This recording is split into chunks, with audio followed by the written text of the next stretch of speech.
வலைக்கும் வரஹ்மத்துல்லாஹி வபரகாத்துஹு. குரான் வாழ்வியல் மாற்றம் வகுப்பு 3. இந்த வகுப்பில் நாம் 4 விதமாக பிரித்து கொள்ளலாம். நம்முடைய இந்த வகுப்பு அறிவு தேடலுக்கான வகுப்பு இல்லை, வாழ்வியல் மாற்றத்துக்கான வகுப்பு. வெறுமனே அறிவாளியாக ஆகிறதுக்கு நம்ம நிறைய தெரிஞ்சு வச்சுருக்கோம், குரான் என்ன சொல்லுதுன்னு தெரிஞ்சுக்கிறதுக்கான வகுப்பும் இல்லை. நம்முடைய வாழ்வை மாற்றுகிற வாழ்வியல் மாற்றத்திற்கான வகுப்பு. குரான் என்பது நம்முடைய பிரச்சனைகளுக்கு தீர்வு தரும், நம்முடைய வாழ்க்கைக்கு வழிகாட்டும், நம்முடைய எல்லா விதத்துலையும் கையை பிடிச்சு அழைச்சி செல்லும். நம்ம கவலையாக இருந்தோம் அப்படின்னா நமக்கு ஆறுதல் தரும். நம்ம தேங்கி இருக்கிற பொழுது அதை உடைச்சிட்டு வெளியே வர்றது எப்படி அப்படிங்கிற வழிகளை நமக்கு சொல்லித்தரும். அது வெறும் தியரியாக இல்லை, ப்ராக்டிக்கலாக நடைமுறைப்படுத்தி காட்டப்பட்ட சக்ஸஸ்ஃபுல் மாடல்.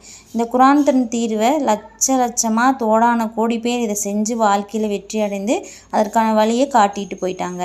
திருக்குரான் யாரை மாற்றுகிறது, மாற்றங்கள் பெறுகள் யார் அப்படின்னா, யாரை திருக்குரான் உழுக்குகிறதோ, திருக்குரானால் யார் உழுக்கப்படுகிறார்களோ, அதனுடைய வசனங்களின் செறிவுகளை பார்க்கிற பொழுது யார் கண்ணீர் வடிக்கிறார்களோ, யாருடைய உடல் சிலிர்த்து போகிறதோ, அந்த மாதிரியான நிலையில் யார் குரான் அணுகிறாங்களோ அவங்களுக்கு தான் குரான் வழிகாட்டியாக இருக்கும், அவங்களத்தான் மாற்றி இருக்குது.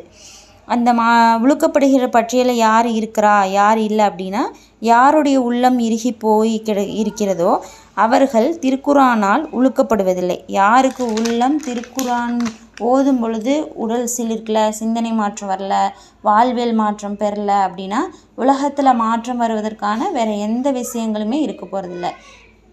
எனவே நம்முடைய கல்வி மென்மையாக இல்லைன்னா நமக்கு அழுக வராது. ஏதாவது ஒரு சிக்கல் வந்தாலும் அது பெரிய சிந்தனைக்கு போய் மாற்றத்தை ஏற்படுத்தாது. நாம் அந்த இறுகிய உள்ளத்தை எப்படி அதை மென்மைப்படுத்துவதற்கு என்ன செய்ய வேணும் அப்படின்னா, இதில் நாம் படித்துக்கொள்ள வேண்டிய தெரிந்து கொள்ள வேண்டிய முக்கியமான விஷயம் என்னென்னா, இந்த இறுகிய உள்ளத்தால் எந்த மாற்றங்களும் நிகழாது. அதனால் ஏற்படக்கூடிய விளைவுகள் பாராதூரமாக இருக்கும். நம்ம அதை மாற்றி ஆகணும், மாற்றுறதுக்கான ஒரு முயற்சியை நம்ம மேற்கொண்டு வரணும்.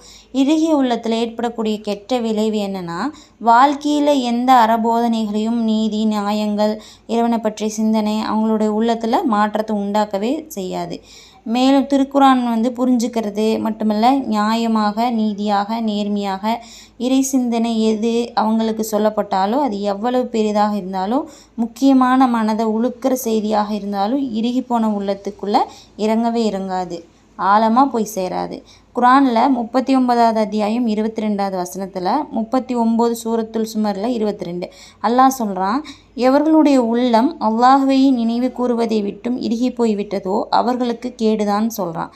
நம்ம அல்லாஹ்வை நினைவு கூற முடியாமல், அல்லாஹ்வை நினைக்கிறதுல ஒரு ஈடுபாடு இல்லாமல், மற்ற விஷயங்களை ஈடுபாடு கொள்வது, உலகத்தில் சம்பாதிக்கிறதுல நேரத்தை செலவு பண்ணுறது, வீண் கேளிக்கை படம் பார்க்குறது, பாட்டு கேட்குறது, பொழுதுபோக்குகளில், அப்புறம் நல்லா சாப்பிட்றதுல, ஊர் சுற்றுறதுல, இந்த மாதிரியான விஷயங்களில் அதிக ஈடுபாடு கொண்டு அல்லாஹ் பற்றி சிந்தனை, இறைவனை பற்றி சிந்தனை, நினைவு பற்றி யோசிக்கிற பொழுது இறை நினைவு பெரிய உள்ளத்தில் எந்த விதமான சலனத்தையும் ஏற்படுத்தாமல் இறுகி போய் கிடக்குது, அவர்களுக்கு கேடு என்று அல்லாஹ் சொல்கிறான்.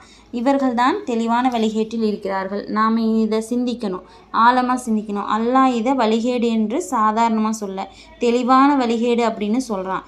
உலாயிக்க ஃபின் வலாலிம் முபீன், அதாவது முபீன் அப்படிங்கிற சொல்லி எங்கே அல்லாஹ் பயன்படுத்துகிறான்னா, சந்தேகத்துக்கே இடமில்லாத இடங்கள் தான் பயன்படுத்துகிறான். எந்த விதமான டவுட்டுமே இல்லாமல் தெளிவான சான்று அப்படிங்கிறத பயன்படுத்துகிறான். அதாவது இந்த வேதம் தெளிவான ஒளிங்கிறான் அல்லாஹ். தெளிவான வேதம் தெளிவாக இருக்கும், இது வழிகெடுக்க போகிறதே இல்லை அப்படின்னு அல்லாஹ் சொல்கிறான்.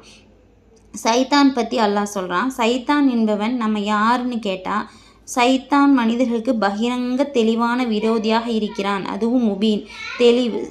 சைத்தான் மனிதனுக்கு கேடு செய்யக்கூடியவன், எந்த டவுட்டுமே கிடையாதுன்னு சொல்லலாம்ல.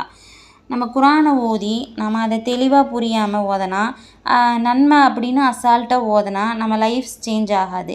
நம்ம தவறான வழிகேட்டில் இருக்கிறோம்னு புரிஞ்சுக்கணும். இறுகி போன உள்ளத்தினால ஏற்படக்கூடிய கேடுகளுக்கு சில உதாரணங்கள் இருக்குது குரானில். யூதர்களுடைய உதாரணம், யூதர்கள் இறுகி போன உள்ளத்திற்கு தெளிவான எடுத்துக்காட்டு. அவங்கள பற்றி அல்லாஹ் நிறைய வரலாறுகள் சொல்கிறான். மூசா அலைஹிஸ்ஸலாம் தன்னுடைய காலத்தில் ஒரு மனிதர் கொல்லப்பட்டுட்டார். கொலை செஞ்சவர் யாருன்னு தெரியல, கண்டுபிடிக்கணும் அப்படின்னு சொல்லிட்டு அங்கே வாழ்ந்தவங்கெல்லாம் சொல்கிறாங்க. அப்போ மூசா நபி தூதர் என்று சொல்கிறதுனால ஒரு கிண்டலாக, நீங்கள் அல்லாட்ட கேட்டு சொல்லுங்கள், கொன்றவன் யாருன்னு தெரியல, எப்படி கொன்னான்னு தெரியல, அல்லாட்ட கேட்டு சொல்லுங்கள், உன் இறைவனுக்கு தான் தெரியுது, உன்னோட இறைவனுக்கு தெரியாது ஒன்றுமே இல்லைன்னு நீ சொல்லுவீல, அதனால் அதை கேட்டு சொல்லுங்க அப்படின்னு நக்கலாக கிண்டலாக சொல்கிறாங்க. சூரத்துல் பக்ராவில் 2வது அத்தியாயத்தில் அல்லாஹ் சொல்லிட்டு வரான். 2அதில் 67, 73, 74 வசனத்தில் அல்லாஹ் சொல்கிறான், ஒரு மாட்டை அறுத்து அந்த மாட்டுடைய சதத்துண்டை எடுத்து அதை கொண்டு அந்த இறந்தவர் கொல்லப்பட்டவர் மேலே நீங்கள் அடிங்க, அவர் உயிர் பற்றி எழுந்து உங்களுக்கு நடந்தது என்ன, கொலை செஞ்சவர் யாருங்கிற விஷயத்த சொல்லுவார் அப்படின்னு அல்லாஹ் சொல்கிறான். மூசா அலைஹிஸ்ஸலாம் அல்லாஹ் சொல்கிறான் அப்படின்ட்டு அவங்க சமூகத்தில் போய் சொல்கிறாங்க. அதுக்கு அவங்க, என்ன மூசா, என்னை கிண்டலா, எங்கே பார்த்த நக்கலா தெரியுதா என்று அவரை கேட்குறாங்க. அது மாதிரி முட்டாள் கிடையாது, நான் கேலி கிண்டல் பண்ணுறக்கூடிய ஒரு ஆளும் நான் கிடையாதுன்னு சொல்கிறாங்க. நான் ஒரு தூதர், அல்லாஹ் சொல்கிறது தான் நான் உங்ககிட்ட சொல்கிறேன் அப்படிங்கிறாங்க. அதுக்கு அப்படியா, எந்த மாட்டை பற்றி விவரம் சொல்லுங்கன்னு சொல்கிறாங்க. மாடுனா மாட்டாக இருக்க வேண்டியதானே, ஆனால் அவங்க என்ன மாடுன்னு கேட்குறாங்க. மாடு ரொம்ப வயசான மாடா, ரொம்ப சின்ன மாடா, இல்லை பெரிய மாடா, இல்லை அதுக்கு இடைப்பட்ட மாடா, நடுத்தர மாடா அப்படின்னு நிறைய அல்லாட்ட கேட்டு சொல்லுன்னு சொல்லி மூசாட்ட சொல்கிறாங்க. அதை அல்லாஹ் சொல்கிறான், அது நிறம் அடுத்து நிறத்தை கேட்குறாங்க. அது மஞ்சள் நிறம் அப்படிங்கிறான் அல்லாஹ். அந்த மாட்டுக்கு நடுத்தரமான மாடு அப்படின்னும் அதுக்கும் பதில் சொல்லலாம். அதே மாதிரி நிறைய தேவையில்லாமல் கேள்விகளை கேட்டுக்கிட்டே இருக்கிறாங்க. ஒரு பெரிய லிஸ்ட்டே போட்டான்லாம். அந்த மாடு நீர் இறைக்காது, அந்த மாடு ஏர் உழுது இருக்காது, அந்த மாடு உடம்புல ஒரு வகையான மாசமும் வருமே, அது மாதிரியான தழும்புகள் எதுவுமே இருக்காது. அந்த மாதிரி ஒரு மாடு ஒரு வழியாக தேடி அவங்க அல்லாஹ் மாடுன்னு சொல்லும்போது எடுத்து மாடை அறுத்துருந்தாங்கன்னா இவ்வளோ பிரச்சனை இருக்காது. தேவையில்லாத கேள்விகளை கேட்டு அதை தேடி கண்டுபிடிச்சி ஒரு வேளை எப்படியோ அறுத்துட்டாங்க. அதனுடைய சதையை இறந்தவர் மீது அடிக்கிறாங்க. அவர் உயிர் பெற்று தன்னை யார் கொன்னாங்க அப்படிங்கிறத அவங்க காட்டி கொடுக்குறாங்க. இது சமூகத்தில் எவ்வளோ பெரிய மாற்றத்துக்குரிய விஷயம், எவ்வளவு பெரிய ஆச்சரியமான அற்புதமான நிகழ்ச்சி. செத்த பிறகு மீண்டும் வாழ்க்கை கிடைச்சிருக்கு அப்படின்னா எப்படி இருக்கும், எவ்வளோ பெரிய முழுக்க மனிதர்களுக்கு ஆச்சரியத்தில் தள்ளும். ஆனால் இந்த அத்தாட்சியை பார்த்து கூட அவங்க மனம் மாறலை. மனம் ரொம்ப இறுகி போயிருந்துச்சு, பாறையை விட இறுகி போயிருந்துச்சு. பாறையில் கூட தண்ணி வெளியே ஆறாக ஓடுது, ஆனால் அவங்க மனம் உழுக்கப்படலை, வாழ்க்கையில் மாற்றலை, இறுகி மனசாட்சியே இல்லாதது போல் வாழ்ந்தாங்க. மேலே 2வது அத்தியாயம் 54 வசனத்தில் மூசாவை அவங்க நாங்கள் உன்னுடைய இறைவனை நாங்கள் நம்ப மாட்டோம், நீங்கள் அல்லாஹ்வுடைய தூதர்னு நீங்கள் சொல்கிறத நாங்கள் ஏற்றுக்க மாட்டோம், அல்லான்னு சொல்கிறீங்களே, எங்களுக்கு கண்ணுக்கு முன்னாடி நேரில் காட்டுற வரைக்கும் நாங்கள் அதை ஏற்றுக்கவே முடியாது அப்படின்னு சொல்கிறாங்க. மூசா நபி தூதராக இருக்கும்போது நிறைய அத்தாட்சிகளை காட்டுறான்.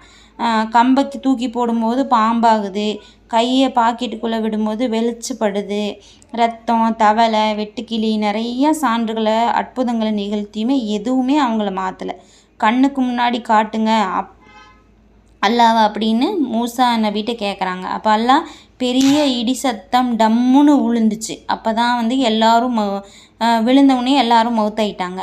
அல்லாஹ் அவங்களுக்கு நன்றி செலுத்துறதுக்காக மீண்டும் உயிர் கொடுத்து எழுப்பிட்டான். அப்போ கூட அவங்க கல் நெஞ்சம் படைத்தவர்களாக தான் இருந்தாங்க. மீண்டும் கடலை பிளந்து அவங்கள காப்பாற்றி விட்டான். ஊருக்குள்ளே போங்க, அங்கே அடக்குமுறை மக்களை அடக்கி போக செய்யக்கூடிய ஆள்லாம் இருக்கிறாங்க, அவங்க கூட சண்டை ஓட்டு அந்த ஊர்லேயே வாழுங்க, அது உங்களுக்கு நல்ல இருப்பிடமாக அமையும் அப்படிங்கிறதெல்லாம் சொல்கிறாங்க. ஆனால் அந்த சமூகம் அதை கேட்கவே இல்லை, அதை செய்யவும் மறுத்துட்டாங்க. நீங்களும் அல்லாவும் போய் சண்டை போடுங்க அப்படிங்கிற அளவுக்கு அவங்க ரொம்ப இறுகி உள்ளம் கொண்டவர்களாக இருந்தாங்க. இருந்தனால அவங்க ரொம்ப தண்ணிக்கு கஷ்டப்பட்டாங்க, சாப்பாட்டுக்கு கஷ்டப்பட்டாங்க, நிறையா விஷயங்களுக்கு அவங்க கஷ்டப்பட்டாங்க. அப்படியும் அல்லாஹ் அவங்கள கைவிடாமல் அவங்களுக்கு வானத்திலேருந்து மண்ணு வாங்குற உணவை கொடுத்தான். அவங்களுக்கு நிறையா விதத்தில் நிறைய உதவிகளை அவங்களுக்கு அல்லாஹ் செஞ்சான். ஆனால் அவங்க எதையுமே ஏற்றுக்கவே இல்லை. ஏன் அப்படின்னா ஒரு கல் நெஞ்சு படைச்சவங்களாம் இருந்தாங்க. இந்த வரலாறு என்ன சொல்லுது அப்படின்னா, நாம் அவங்கள மாதிரி செயல்படாமல் உள்ளங்களை நம்ம மென்மையாக்கி அதை சீர்படுத்தி பக்குவப்படுத்துகிற வேலையில் நம்ம ஈடுபடணும். இல்லைனா நம்ம பெரிய விளைவுகளை சந்திப்போம் வாழ்க்கையில். இந்த விஷயத்தில் நபி ஸல்லல்லாஹு அலைஹி வஸல்லம் அழகாக விளக்கி தராங்க. குர்ஆன் என்பது அல்லாஹ்விடமுடைய நேர்வழி, அல்லாஹ்விடம் வந்திருக்கிற ஞானம். புகாரி 79 ஹதீஸாக பதிவு செய்யப்பட்டிருக்கிறது. நபி சொல்கிறாங்க, அல்லாஹ் நேர்வழியோடும் ஞானத்தோடும் என்ன அனுப்பி இருக்கிறானோ அதுக்கு உதாரணமாக பெரும் மலையை தான் சொல்கிறான் அல்லாஹ். மழைங்கிறது மனுஷனுக்கு எவ்வளோ ஒரு முக்கியமான ஒரு விஷயம். மழை இல்லைன்னா எதுவுமே இல்லை. மனித உலகுக்கு நன்மை செய்யக்கூடிய ஒரு பெரிய அருள். தண்ணீர் இல்லாமல் மரம் இல்லை, உயிர்கள் இல்லை, ஜீவராசிகள் இல்லை, வாழ்க்கையே அதில் தான் நமக்கு இதாகுது. அப்போ வாழ்க்கையே இல்லை அதில். மழை வருது அப்படின்னா மழை வந்து எல்லா மழை வந்து பூமி வந்து எல்லா விதத்துலையும் ஏற்றுக்கிறதில்ல. ஒரு பூமியில் விழும்போது சில பூமி வந்து பயன்பெறுது, சில பூமி வந்து பெறதில்ல. மழை வரும்போது ஒரு பூமி தண்ணீரை வந்து உறிஞ்சி வெளியே வந்து மரம், செடி, கீரை, உயிரினங்கள் தேவையான எல்லா உணவையும் தருது. இரண்டாவது பூமி வந்து தண்ணீரை தரைக்குள்ளே உறிஞ்சாமல் தேக்கி வச்சு கிணறா, ஏரியா, குட்டையா அது தேக்கி இருக்குது. அப்போ தான் வந்து ஆடு மாடு குடிக்கவும், மனிதர்கள் துவைக்க, அதில் போய் மனிதர்கள் வந்து தேவையை பூர்த்தி செய்கிறதுக்கும் அது உதவி செய்யுது. இன்னொரு பூமி இருக்குது, அது வந்து கட்டாந்தரையாக பூமி தண்ணி விழும்போது அது உறிஞ்சாமல் பட்டோனையே தெரிச்சு ஓடக்கூடிய இறுகிய பூமியாக கிடக்குது. இந்த மாதிரி பூமியிலேயே வந்து இந்த மாதிரி மழை விழுகும்போது 3 விதமாக வந்து இருக்குது. அதே மாதிரி தான் மனுஷங்க வந்து நிறைய விதத்தில் வந்து நமக்கு குர்ஆன்னு எல்லா அத்தாட்சிகள் நிறைய கொடுத்துருந்தாலும் அது எல்லாத்தோட உள்ளத்துலேயுமே வந்து போய் சேர்றதில்ல.